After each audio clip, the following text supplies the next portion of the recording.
జ్ఞానం కూర్చో జ్ఞానం మనందరిలో ఉంటుంది. ఓ శ్లోకం చెప్తాను, అది శ్రీకృష్ణ గారికి కూడా తెలుసు, నాకు తెలిసి వారికి నాకు తెలుసు, ఇంకెవరికైనా తెలిస్తే ఐ అప్రిషియేట్. చెప్పండి. అమంతరమక్షరం నాస్తి, అమంతరమక్షరం నాస్తి, నాస్తి మూలమనౌషధం, అయోగ్యో పురుషో నాస్తి,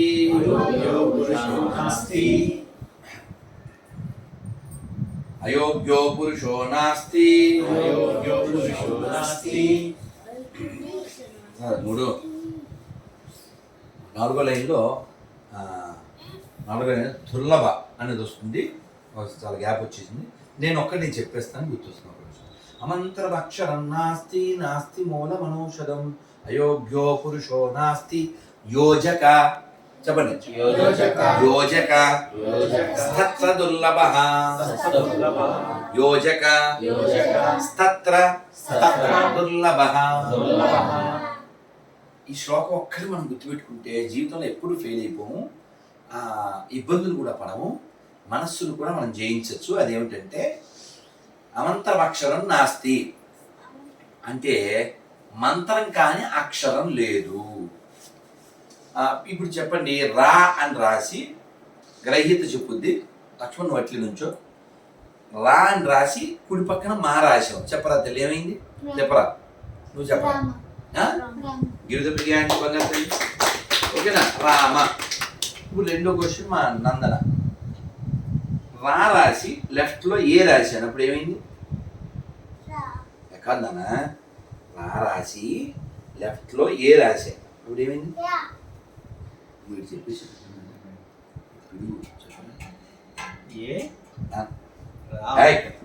నువ్వు గెలిపించేడువే తండ్రి అంతే. అదే ఒక్క క్షణం ప్లీజ్. నాన్నలో రా రాసేదా, రా రాసి ఇక్కడ రా ఉంది, ఇగో ఇక్కడ రా ఉందా, ఈ లెఫ్ట్లో ఇటువైపు ఏ అని రాసాం, ఈ రెండు కలుపు. అమ్మాయి చూడు సౌకర్యం, సారీ గ్రహీత చూడు, ఇందాక రాకేమో నువ్వు దాన్ని మంత్రం చేసావు, ఇదేమో ఏరా చేసావు. అంటే నువ్వు చేయలేదు, మనం ఆ పదాలను వాడేదాన్ని బట్టి రామాయణ అవుతుంది, ఏరాయణ అవుతుంది.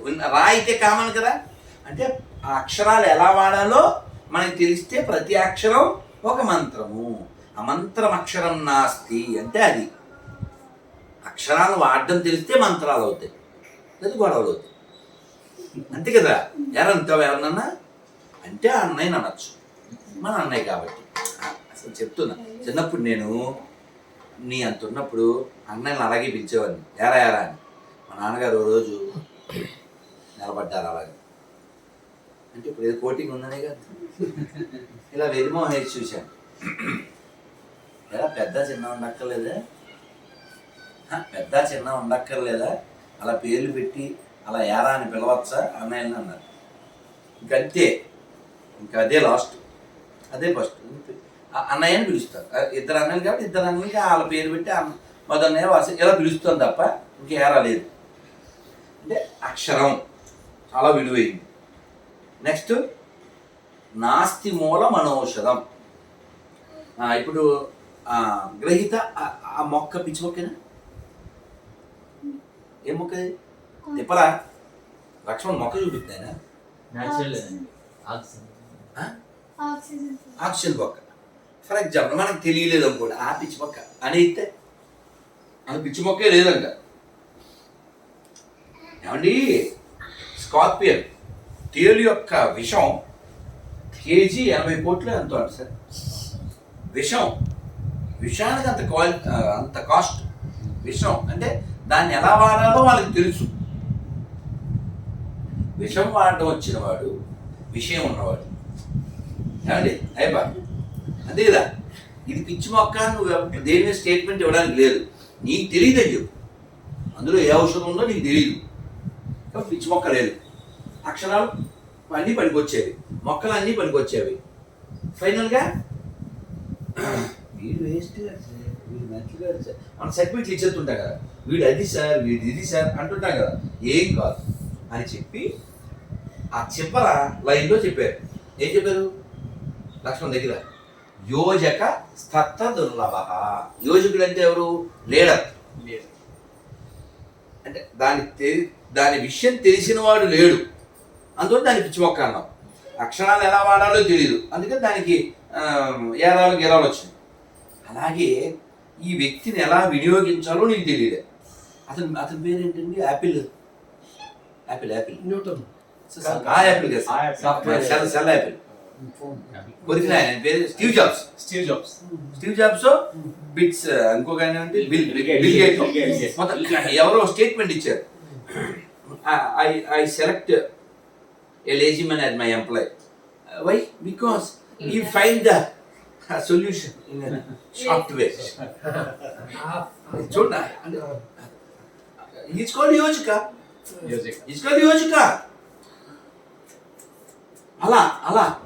అలా ఏది పిచ్చి మొక్క కాదు, ఎవడు పిచ్చోడు కాదు, ఎవడు పనికిరానివాడు కాదు, ఏ అక్షరం పనికిరాని కాదు, నీకు వాడటం తెలియాలి.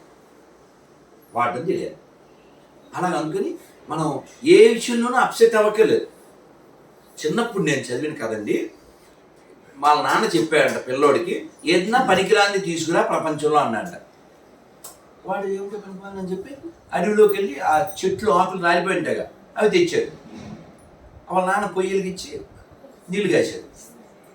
ఇది పనికిరాంది ఎలా అయింది, మనకి నీళ్లు కాసింది అన్నాడు. అలా చాలా ఐటమ్స్ అండి, నేను ఎప్పుడో 35 ఏళ్ళ క్రితం చదివాను. చాలా ఐటమ్స్ తెచ్చాడు అతను. ఏది తెచ్చినా నాన్న ఉపయోగించి చూపెట్టినాడు. ఏంటి దాని అర్థం?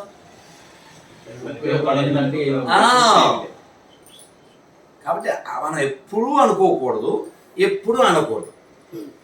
పనికిరాంది లేదు. మరి ఇప్పుడు మనం కొందరి దగ్గర ఇలా ఉండాలి అని నేర్చుకోవచ్చు, కొందరి దగ్గర ఇలా ఉండకూడదని కూడా నేర్చుకోవచ్చు. మనకి ఇద్దరు కావాలి. ఇద్దరు ఎగ్జాంపుల్ కదండి. బిల్లాడను బిస్మిల్లా ఖాన్ వద్దున్న అలీ కలిశాడు, త్రిపుర అలీతో కాసేపు ఈ విషయాలన్నీ ముచ్చరించాం. బిస్మిల్లా ఖాన్ అంటే షహనా వాయిద్యం. కాశీలో ఆయన షహనా వాయిస్తేనే విశ్వనాథుడు గుడి తెరిచేవారు. ఇంకా బిల్లాడి గురించి మనం చెప్పేద్దాం సార్. ప్రపంచ ప్రఖ్యాతులు ఇంజనీర్. మామూలుగా ఇంజనీర్ అంటే బిల్డింగ్ కోసం సార్. ఆ బిల్డింగ్ కూలగొట్టాను వేరే బిల్డింగ్ కోసం. ఓకే, ఆ బిల్డింగ్ కాబట్టి ఈ బిల్డింగ్ బదులు కొట్టారు. సరే, ఆ బిల్డింగ్ బదులు కొట్టిన చాలా మంది ప్రఖ్యాతిగా అంచారు. ఇందాక మావాడు ఏదో చెప్పాడు కూడా, గోతం జీతం సరే గోతం. సో ఆ విధంగా బిన్ లాడెన్ బిస్మిల్లా ఖాన్, అబూ సలీము అబ్దుల్ కలాం. అబ్దుల్ కలాం అంటే ఒక ఇన్స్పిరేషన్. అబ్దుల్ కలాం ఇన్స్పిరేషన్ కదా. కాబట్టి మనకు తెలుస్తుంది సార్. ఇప్పుడు సౌమ్య ఏం చేశారు? కత్తితో ఫుడ్స్ కోసారు. అబూ సలీంకి ఇంకా కుక్కలో పేకపోతారు ఇప్పుడు కదా. అందుకని యూటిలిటీ ద ప్రిన్సిపల్. ఎలా వాడాలో తెలియాలి. అది మన కళ్ళు ఎలా వాడాలి. మామూలుగా కళ్ళు ఎలా వాడితే మంచిదండి? సెల్లకు అప్పచెప్పేనే కళ్ళు కాదు, అవునా? కానీ ప్రహ్లాదుడు చెప్పాడు మంచి కళ్ళు ఎవరి? మంచి కళ్ళు. దేవదేవుని చింతించు దినము దినము, మధువైరిదవలిన మనము చక్రహస్తుని ప్రకటించు చదువు కుంభినీదౌదెల్ పెడి గురువు శ్రీనాథు వర్ణించు జిహ్వా సురరక్షకుని గాంచు చోర్కులు తండ్రి హరిజేరుమని అనేవాడు తండ్రి. మంచి చేతులు అంట కమలాక్షు నర్చించు కరములు. మంచి చేతులు అంటే కమలా లాంటి కళ్ళు కలిగినటువంటి విష్ణువు నర్చించేవి మంచి చేతులని. శ్రీనాథుడు గురించి వినేటువంటివి మంచి చెవులని, ఆయన కీర్తించేది మంచి నాలుకని, ఆయన చూసేవి మంచి కళ్ళని, ఆయన చేరాలని చెప్పే తండ్రి మంచి తండ్రి అని, ఆయన గురించి తెలిపేది చదువని. ఇలా ప్రహ్లాదుడు ఎప్పుడో చెప్పగా పోతనామాచిలో దాన్ని చక్కగా తెలుగులో మనకి ఇచ్చారు. అందువలన మనం ఈ శరీరం ఎప్పుడో వదిలేస్తాం, అది గుర్తుపెట్టుకోండి. అది ఎప్పుడు వదులుతామో తెలియదు. పెళ్ళైనోడు చచ్చిపోతాడు, పెళ్ళి అయినోడు చచ్చిపోతాడు. పుట్టిన ప్రతివాడు సక్సెస్ అయినా చస్తాడు, సక్సెస్ కాకపోయినా చస్తాడు. కాబట్టి మృత్యు అనేది మన వెనకాలే ఉంది అని గుర్తుపెట్టుకుని భూకేళ సినిమాలో ఆఖరి పాట విఘ్నేశ్వరుడు గోల్డ్ కాపర్గా వచ్చి భుజాన కర్ర పెట్టుకుని ఈ మేను 3 నాళ్ళ ముచ్చటేర మిత్తి వెన్నంటి ఉంటే ఎరుగవేర ఎంతలోనే మానవ అంత మారు పేలరా ఐశ్వర్య దాస్యంబు మానుకోరా. అయిపోయింది, చాలు చాలు, మిగిలిన పాట అంతా అక్కల. ఈ మేని 3 నాళ్ళ ముచ్చటేరా మిత్తి వెన్నంటి ఉంటే ఎరుగువేరా. మిత్తి అంటే మృత్యువు. ఇంకెన్నాళ్ళు దీన్ని షో ఆఫ్ చేస్తావు, యాక్చువల్ కడతావు, ట్యాక్సులు కడతావు. కానీ నేను పంపించేస్తా బ్యాసిల్ చేసి. అందుకనే ఈ శ్లోకం చెప్పి మేము వెళ్ళిపోతాం. కాలక్షేపో న కర్తవ్యం క్షీణమాయు దినే దినే యమస్య కరుణానాస్తి ధర్మస్య త్వరితగతి. అంటే అది టైం వేస్ట్ చేయకండి కాలక్షేపానికి. ఏంటి మచ్చా, ఏం సంగతి ఐబ్రో ఏంటండి ఎంత బేవలసుకుండి, ఏంటి సంగతులు? ఖాళీ ఉందా? ఖాళీ ఉందా? మనకి సమయం ఉందా? సమయం లేదు మిత్రమా, గుర్తుపెట్టుకోవాలి. దేనికి సమయం లేదు? కాలక్షేపణ కర్తవ్యం క్షీణం దినే రోజు ఆయుద్ధాయం వెళ్ళిపోతుంది. మీ చేతుల్లో ఏమీ లేదు. ఏమండి మీరు ఆలోచించండి, ఒక ఆయన దగ్గరికి ఎప్పుడు వచ్చాడు, ఎప్పుడు రాగానే సార్ రండి సార్ రండి సార్ ఇలా కూర్చోబెడతారండి. స్వామీజీని కూర్చోబెట్టినట్టు లేదా ఇంకొకరిని కూర్చోబెట్టి సీట్లు కూర్చోబెట్టరుగా. సార్ ఎందుకు వచ్చాను సార్ అన్నాడు వీడు. ఇంకేమిట్రా టైం అయిపోయింది వచ్చాను అంటే అలా చెప్పబెట్టకుండా వచ్చేస్తే సార్ ఒక్క మెసేజ్ పాడు అంటే ఇంత టెక్నాలజీ జరిగిపోయింది కదా అన్నాడు. లేదు ఒక మెసేజ్ ఇట్లా 3 పెట్టాను అన్నాడు. సరే వాట్సాప్ ఇన్స్టాగ్రామ్ ఎక్కడ ఏం రాలేదు అన్నాడు. నేను వాట్సాప్లో ఇన్స్టాగ్రామ్లో పెట్టలేదురా, సెల్లో పెట్టలేదురా, నీ తల్లో పెట్టానురా. సార్ అర్థం కాలేదు సార్. మామూలుగా నువ్వు పుట్టినప్పుడు నీకు బోల్డ్ హెడ్ లేదు కదా, పుట్టినప్పుడు నీకు అసలు తెల్ల జుట్టు లేదు కదా, మరి నీకు వార్నింగ్ ఇవ్వడం అనే ప్రక్రియలో కొంత గ్రౌండ్ అది రెడీ చేసి ఫుట్బాల్ గ్రౌండ్ చేశాను. నెంబర్ 1 నల్లగా ఉండేది దాన్ని తెల్లగా చేశాను. ఇప్పుడు నల్ల తెల్లగా అవుతుందంటే అర్థం ఏంటి? తొల్ల తెల్లగుడ్డ వేసేస్తాను అడిగుంటుందని. నువ్వు దాన్ని నన్ను నమ్మవు, గాడ్రేజ్ అని నమ్ముతావు. గాడ్ని నమ్మవు. దస్ కాదు అమ్మాక గాడ్రేజ్ ఎలాగలే దత్తు ఏంటి డై బిఫోర్ డై. నేను చూసాను, నన్ను ఆశ్చర్యపోయాను. కడప జిల్లాలో మనవరాలు పెళ్లికి వెళ్తున్నారు తాత, రంగు వేస్తున్నారు సార్, రంగు వేస్తున్నారు సార్ మనవరాలు పెళ్లికి. మనవరాలు కాదు ఈయన ముసలోడు. అలాంటప్పుడు అనిపిస్తుంది ముసలోడే కానీ. సరే, సో జుట్టు తెల్లగా అవుతుందంటే త్వరలో తెల్లగొడ్డేస్తారా అని ఒక వార్నింగ్. కానీ ఇలా రంగులు వేస్తాడు. 2వ వార్నింగ్ ఇచ్చాను, నువ్వు గమనించాలి. ఏమిటిది? నీతో పాటు వచ్చే పళ్ళు నువ్వు వచ్చిన కొన్నాళ్ళకు వచ్చింది, అవి రాలగొట్టడం ప్రారంభించాను, పళ్ళు రాలిపోతున్నాయి. నువ్వేమనుకున్నావు? పర్లేదు మనోడు మెంటల్ వెంటూ పారదాడంట. ఆ పళ్ళు కట్టించుకొని వచ్చి దత్తుతో బాగా పలికిస్తాడు. ఏం చేయాలి? నేనేం చేయాలి? నీకు వార్నింగ్లు ఇచ్చాను 2, 3వ వార్నింగ్ కూడా ఇచ్చాను. మామూలుగా స్టిఫ్గా ఉంటుంది కదా పుట్టినప్పుడు, ఒక 30 వరకు లూజ్ అవుతుంది. కానీ వీడే లూజు, అందుకని బాగా ఖర్చు పెట్టి దీన్ని టైట్ చేయించుకుని ఇక్కడికి వచ్చి మన అందరి ముందు బాధపడతాడు. ఏమని?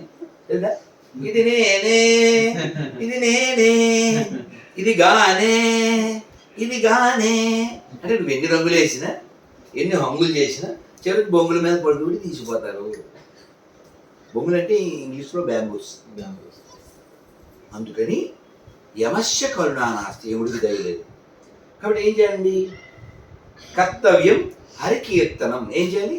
హరికీర్తనం చేయాలి. అందరూ చెప్పండి ఒకసారి. హరే కృష్ణ హరే కృష్ణ హరే కృష్ణ కృష్ణ కృష్ణ హరే హరే హరే రామ హరే రామ రామ రామ హరే హరే. రోజు మంత్రం జపం చేయండి. అలాగే మీకు స్టిక్కర్ ఇస్తున్నాను, బ్యాగ్ తెప్పించు.